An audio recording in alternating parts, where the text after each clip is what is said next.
guys, Yes. listen, listen to yourself. How Yes. many times have I not listened to myself and had to been like hit over the head by certain life circumstances, right? Yeah. So I would love to then just go right into like, Mhm. how you discovered or claimed, or yeah, let's go start with discovering and claiming your intuitive gifts. Yeah. Yeah. Well, um, I think I think we all have intuitive gifts.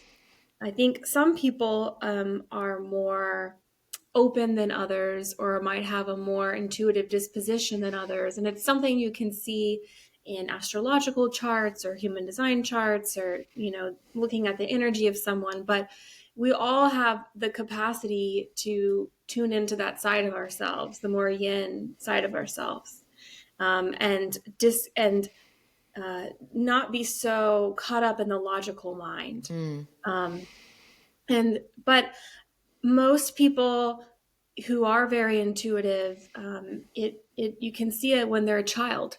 Um, mm, and so, I always say, people say, oh, how, when did you discover this? And I always say, well, I was very intuitive as a child. mm, But what I experienced that as was being hypersensitive and mm, not really, having moments where I didn't fit in or being told that I was too much.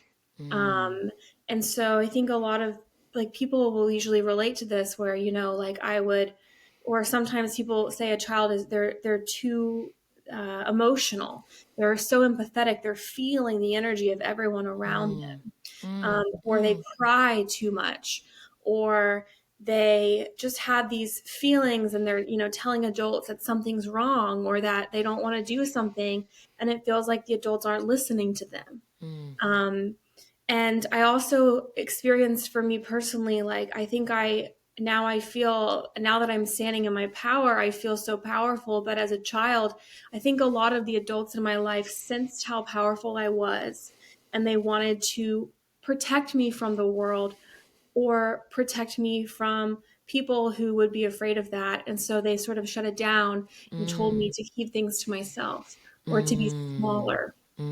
And I mm. grew up in the South, and I think it's like, they wanted me to be a nice, sweet Southern girl.